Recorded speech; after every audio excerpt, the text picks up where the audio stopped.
so we are just going to move on from there. All right. So let's talk about, just as a reminder, the tragedy of the commons basically is that in common resources or resources that we all share, oh my goodness, why is it here? There tends to be a sustainability issue because we will know what is required for sustainability, right? We'll know each fisherman could take one fish and they would consistently have fish, right? However, what we saw was that some fishermen took more, and those that took more were getting a short-term benefit, but in the end, everybody would get less because they have used all of the resources. So we have to try and come up with some solutions for this tragedy of the commons. And I will say this, and I didn't say this last week, but the tragedy of the commons is often played out in the wealthy and the poor, because the wealthy can have the ability to take access to renewable resources and overuse them, while poor people lack the ability to use the resources or overuse them. And the wealthy then end up with a bunch of money from using the resources, and the poor ends up without any resources at all. And so there's no general payback. So some solutions to this, at least in the United States, would exist more at the government level, regulating the wealthy people, regulating the open access resources, making sure that nobody took more than was sustainable, making sure that any damage done while you're accessing those things was incurred by the wealthy people or the wealthy companies accessing them, and not by the communities. And that's the issue that we have right now, is that we have a lot of resources being used. Like, we'll just use oil drilling as an example. That's making a lot of people a lot of money, but it's also polluting the environment and killing fish. So then the people who have less means, like the fishermen, aren't getting as many fish. And so there's a push right now well, not right now, given who is the president, but there was a push to get these companies to give something to the fisheries that they were basically killing. So that's kind of where the tragedy of commons plus sustainability plus environmental racism kind of all comes together. So then we started talking about the ecological footprint. And this is where you couldn't hear me, so that's why I'm going back. The ecological footprint is the amount of land, water, resources essentially needed to provide people in a region infinite supply of these resources. So in other words, if you take the United States, for instance, how much land, water, and other resources are needed for the country to be able to sustain its current population at an indefinite rate. Now, a per capita ecological footprint takes that big, huge number, so the amount of biologically productive land and water, divides it by the number of people in the country, and then you get a per capita. So per capita you can think of as just per person. Okay? Now, if your footprint is larger than your biological capacity, then you are living an unsustainable life. Okay? The country is living an unsustainable life. So if we look at this graph, which I believe is in your notes, what you can see is that we as the earth, basically in the late 80s, early 90s, crossed the threshold. All right. We basically, at the late 80s, early 90s, we met sustainability standards and moved into unsustainable living. Okay, so we are now currently using, consuming, and have a larger ecological footprint than the earth is capable of sustaining. Now, that's not to say we can't go back to living a sustainable culture. But if we continue, all we're going to do is go up this way, and we're going to end up using all of our resources. The other thing you can look is the United States has 25% of the global capacity. Okay, it's using 25% of the total ecological footprint. Okay, we are not 25% of the countries in the world. We're not even 25% of the population of the world. So we are definitely overusing our resources. Per capita, so per person, you need 9 hectares of land. Ginormous, just FYI. That's a huge amount of land per person that you need to be sustainable. All right. So next,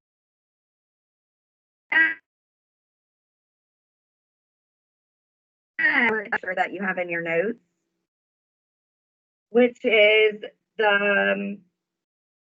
the human global footprint. Okay. So what you can see is that, oops, sorry, I meant to zoom in on that. This is the US right here. And why does it keep switching? Oh, go back. And you can see that we are, there's a lot of places that in the US that's in the like lower range. But then if you look, there's a lot of places in this higher range right here. Okay. And this is above sustainability. So the green, the dark green, so parts of Africa, the top part of Canada, Greenland, Siberia, these places are living a sustainable life. Everywhere else, essentially, anything that's light green and older and bigger is not. Okay. All right. So IPACT is a environmental impact model that we use. So basically, what we do is we take the population of the country, by that by the affluence of the country, like how much per capita does someone make or consume.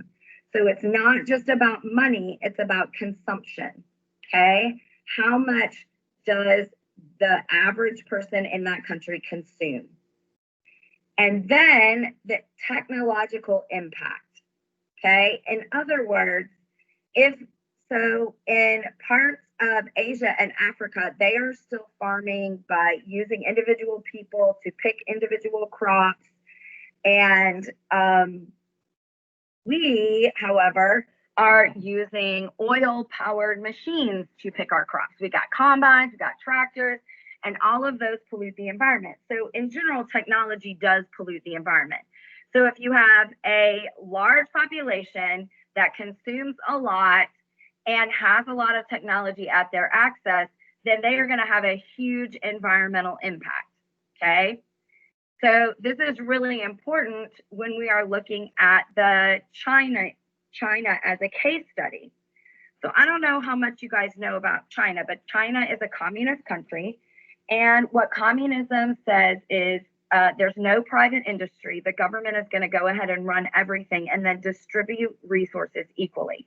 Now, this sounds amazing, right? I mean, who wouldn't want to make sure their entire life was taken care of by the government? Who doesn't want to have free health care and free, make sure you have your job? You're always going to have a job because the government's going to pay for everything, this sort of thing. I mean, it sounds like a utopia. In reality, that's not how it works.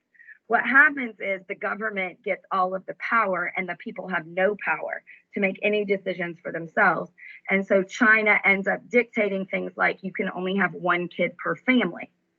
So they are even regulating, how many children you can have. So again, in theory, communism sounds great. In reality, it is a huge disaster There's never been a communist country that has been able to that is actually taking care of their citizens. China treats their citizens very poorly. They don't have access to like the internet. Their internet is run by the government, so the government, you can't speak out against the government. It's really just, it turns into almost a monarchy or a totalitarian regime. Okay, so they also have the largest population in the world of people. And so the government took over all the industries and they figured out the fastest, cheapest, easiest way to make rice, wheat, meat, all this stuff. But because they have a very large population, they can't possibly sustain all of that population. So they are having to bring in a lot of food. They're the second largest consumer of oil. They have 2/3 of the most populated cities. So in other words, if you took all the most populated cities from around the globe, well over half of them are in China. So they got a lot of people there. China right now is basically the largest consumer of goods. Okay. So a lot of what we produce here in America is going to China. Okay.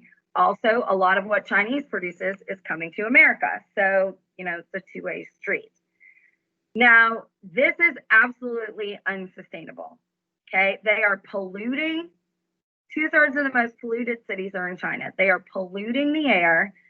Because the government is running it and the government is about making sure that they get enough money, they are paying their people very low wages. They are polluting with absolute freedom. No one's stopping them because typically the only entity that is going to stop, like in America, the only entity that stops pollution is the government. So, you know, if the government is the one running the company, then they're not going to stop themselves, right? So what you end up with is a really unsustainable situation. Okay, you have a large population consuming a lot of foods and goods and oil and polluting a lot. So I'm going to open this up. I want you guys to unmute your mic. If you don't feel like turning on your camera, that's fine. But give me something that China could do to sort of to help this sustainability problem. So just unmute yourself and tell me, what do you think China could do to be more sustainable?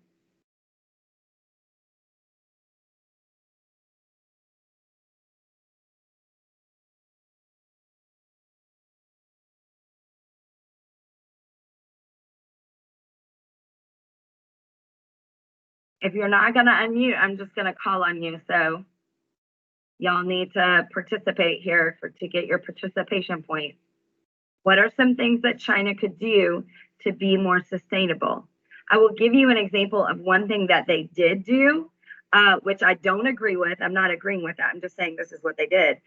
They have a one child per family policy, which means you may only have a one child per family. If you have twins, you're allowed to keep both twins. But if you have any more children, you have to, like, they're really into abortion. They'll make people abort their babies or give them up for adoption because they are overpopulated. And so this was their solution. I don't necessarily think it's a good one, but this was one of the solutions that they came up with. Now, what are some other solutions that they could do to ease the problem of not being a sustainable culture? Aaron, I'm unmuting you. Tell me what you think. Well, maybe I'm unmuting you. Fine. Oh, I can't. Aaron, unmute yourself and tell me what you think. What could they do to be more sustainable?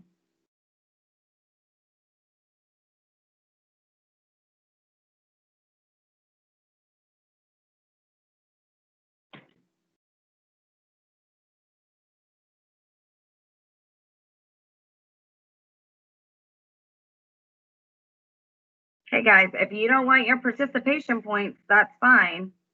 Damari, can you unmute and tell me what you think? Use plastic or containers and recycle. Okay, I'm sorry. Say that again. Use plastic or containers and recycle. Okay, so set up some kind of recycling for plastic and things like that.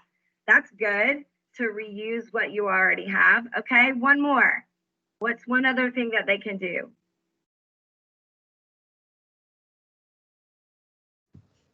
Finance that government.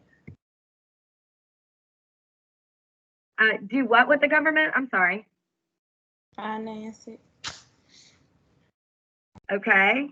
All right, that's a good idea. Anybody else? All right. So China, like we said, is a big polluter. And here's part of the problem, guys. Here's part of the problem with sustainability efforts is that China is a big part of the problem in pollution, and we're a huge part of the problem in consumption. Like we are just consuming too much over here.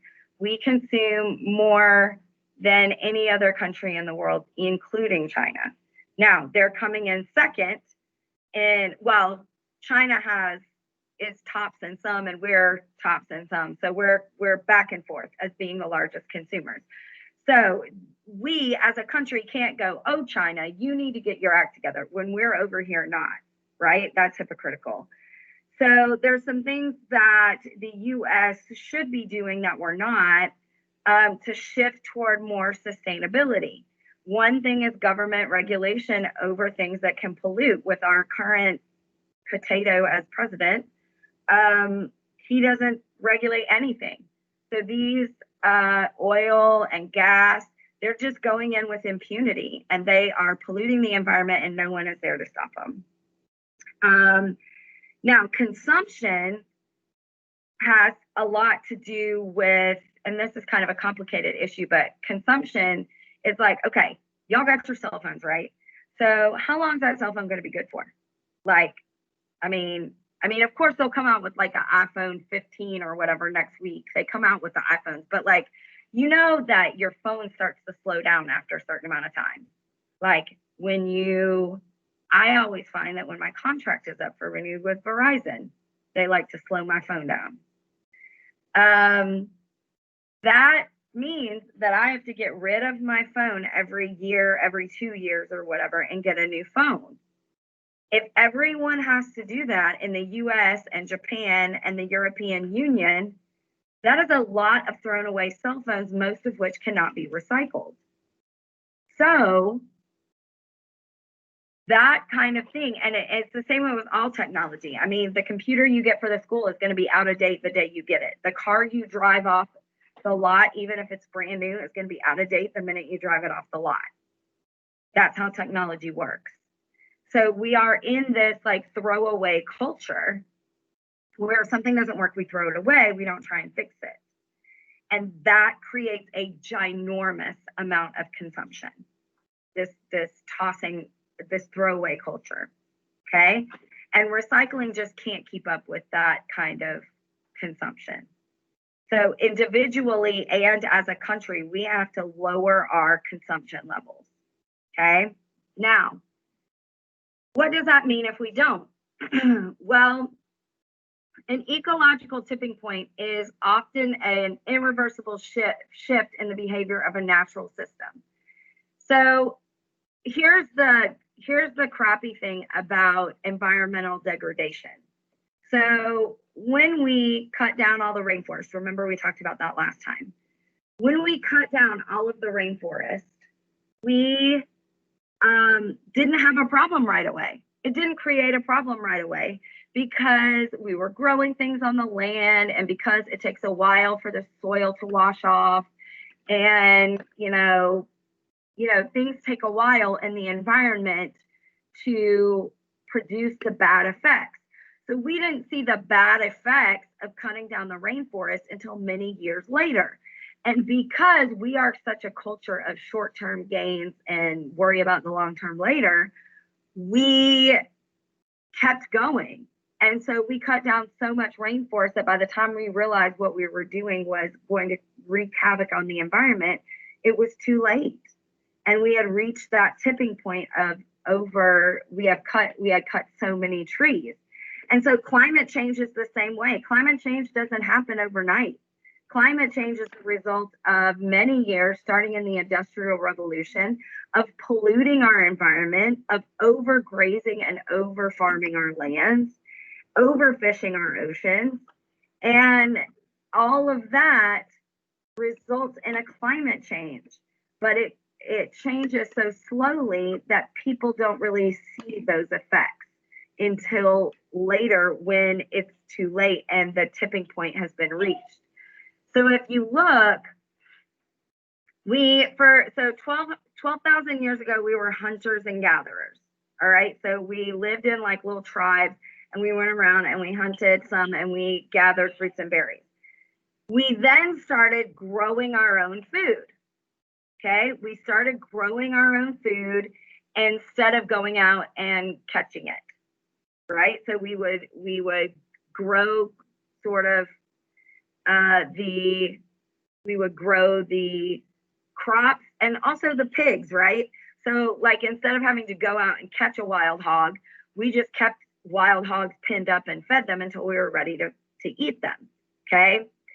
So this started and we stayed that way for 10,000 years almost.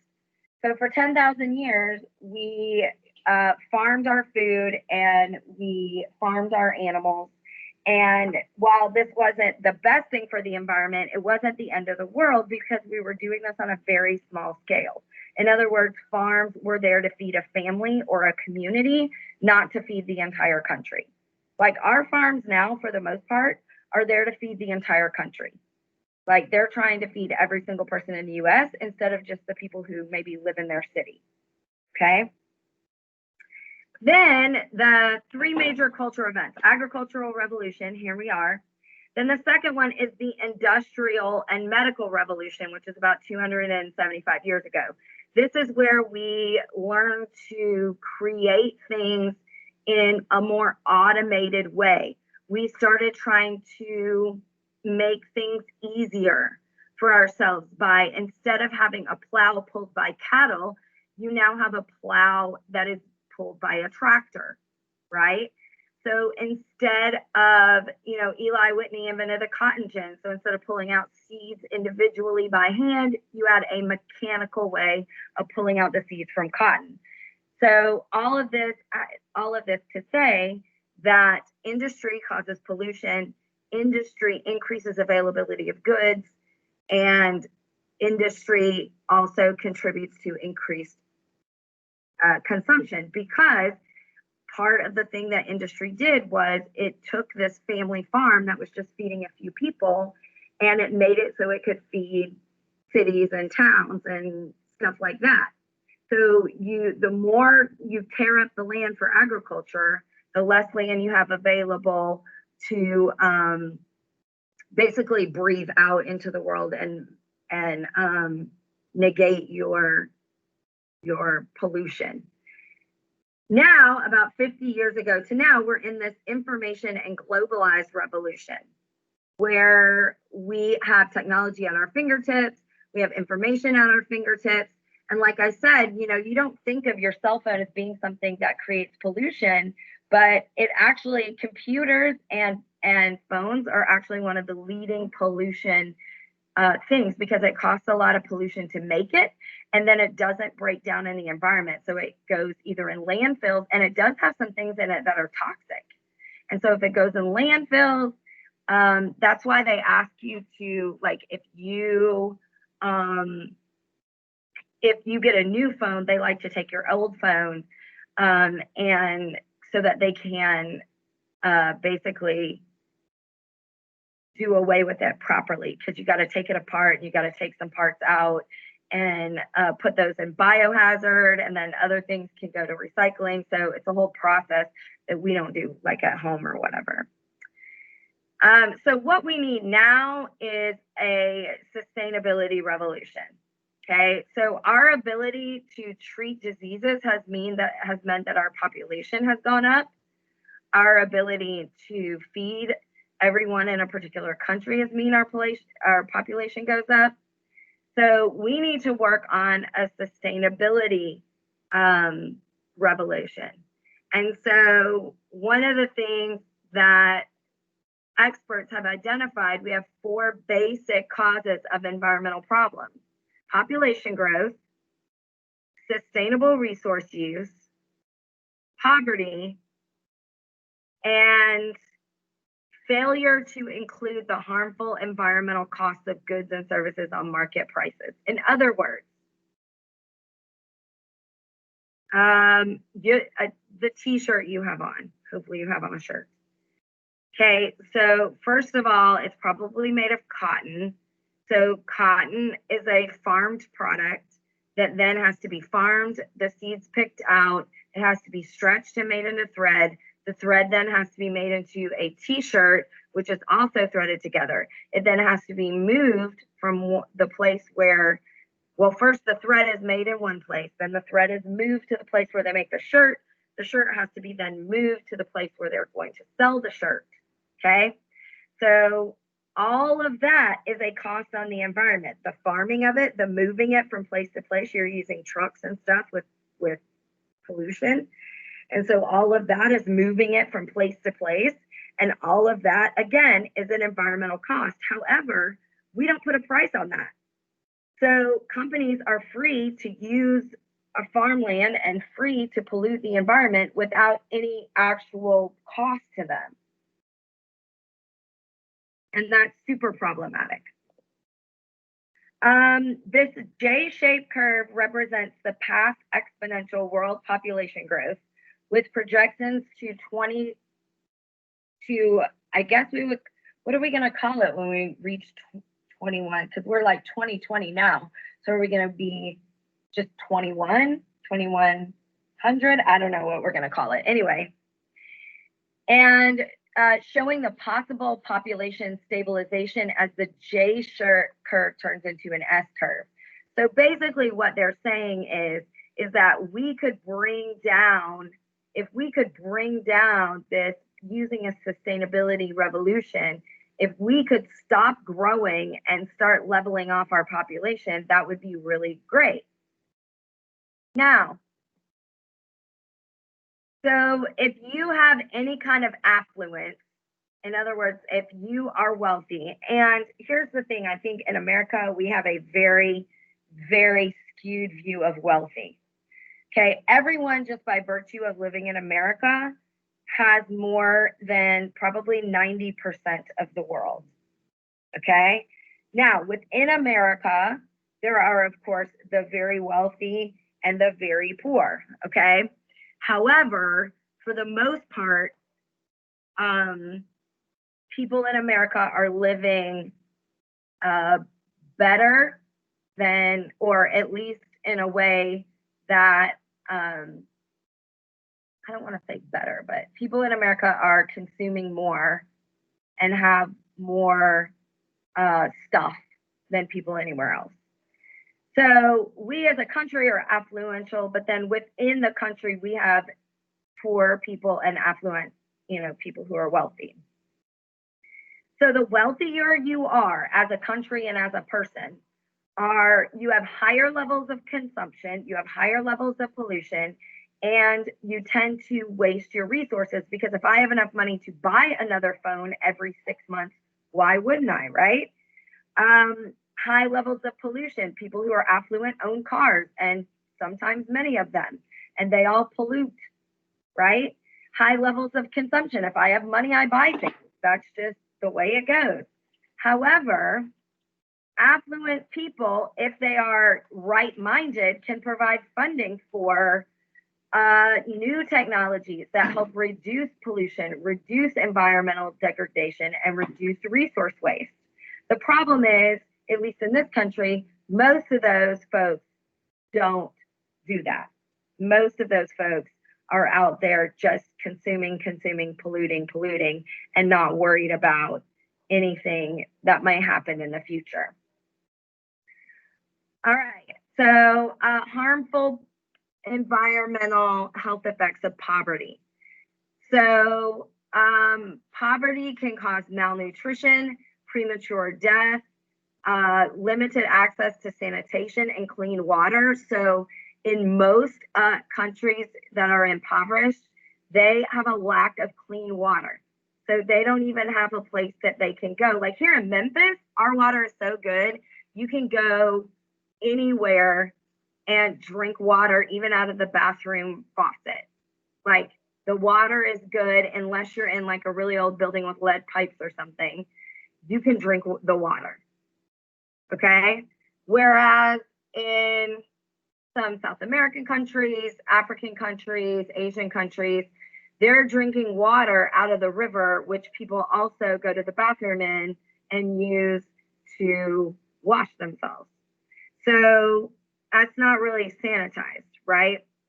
So there are a lot of harmful effects to just by virtue of the fact that they are in poverty. And these are some of the harmful effects and the number of people worldwide that this affects. So, adequate sanitation facilities is by far the most difficult. So, a lot of nonprofit organizations here in the US are going to go over and try to make water easier to obtain, and they are going to, create clean water facilities and all of that stuff to help with that. But 38% of the world's population do not have adequate sanitation facilities. So they don't have clean water, essentially. They don't have a way to clean themselves that is sanitary. Fuel for heating and cooking. So a lot of people can't even afford to heat their homes or provide adequate conditions when it's cold. Electricity is another problem. A lot of places don't have electricity. And so if you don't have electricity and you don't have enough fuel, then that creates a situation where you are going to be really, really cold and you'll have no way of combating that because you can use electricity to generate heat as well. Adequate health care, clean drinking water, that's 16 billion. I would say adequate health care is probably the two, in my opinion, this is just my opinion, I need to caveat that. The two biggest civil rights issues of the 20th century or 21st century is adequate health care and adequate education. And I think those two things are probably what is plaguing this country and plaguing people of color the most, and things that we should be fighting for, which is adequate healthcare and adequate education, because those two things together will probably solve most of the rest of the problems. And then adequate housing and healthy food. So the thing that we're going to do for the next few weeks is we are actually going to be discussing what is called environmental health and environmental racism. And it has a lot to do with these harmful effects of poverty. And the next slide, how the wealthy and how companies are contributing to this problem. Okay. So I'm going to stop here for today. Let me talk to you about your assignment. I'm going to show you your assignment is in Actively Learn. We are beginning to read a book called Rooted in the Earth. And this, I have no idea how long it's going to take us to read this book. It could be this semester. It could take us the whole year. I'm not trying to read one chapter a week or anything like that. I just want to get through the book at some point. And your first assignment is the preface and the introduction. And you have until Friday to do it. So you'll have the rest of this class period, which is about 45 minutes or so.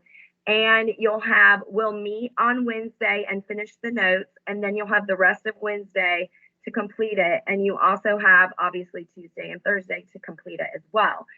So you have quite a long time to do it, I suggest you take it in little pieces and do a few pages every day rather than trying to sit down and read it all at one time. The book is going to chronicle the history of African American people and the environment. And it's going to talk about their love hate relationship with the environment and some of the major and wonderful contributions that they have made to environmental science and ecology. And so I think that that's really important to give you guys your why. Why are we studying ecology? Why do I care about any of this?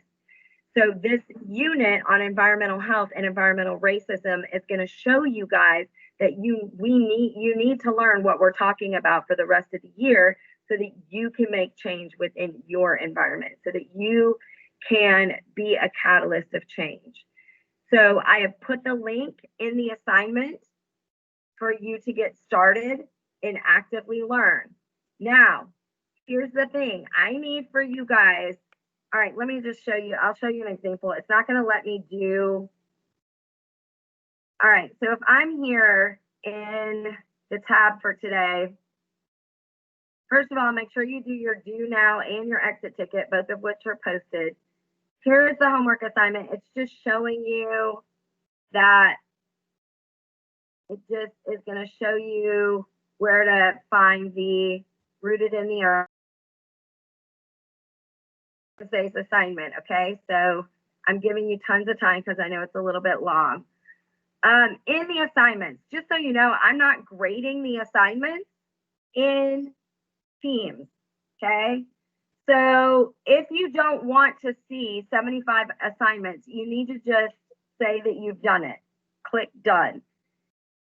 I am eventually going to run out of channels. So like if you look at the first day of school, well, there wasn't any assignment on the first day of school. Look on the second day, I guess. You had to complete your career page. If you have not done that, you need to do it because I'm about to have to delete these channels, I guess is my point. So if you haven't done the flip grid from the first day and you haven't done the career page from the second day, you need to do it so that you can get credit because these assignments will be deleted probably the beginning of next week. And then here's another assignment. Which one's this? This is your actively learn. Okay. So all of y'all's homework assignments, you've had a flip grid, you've had the career pages, and then you have had your reading in actively learn. And that's basically been it.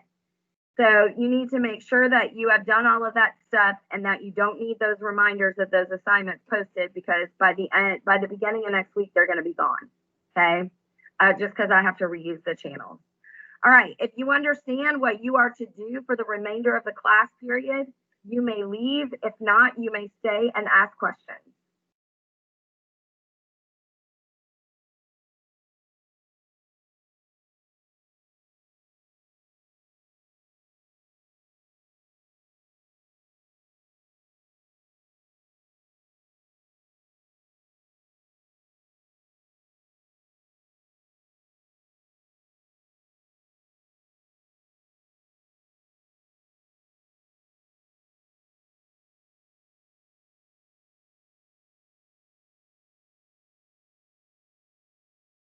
So Mari and Kendra, do you have questions? If not, you can leave. If you do, unmute and ask.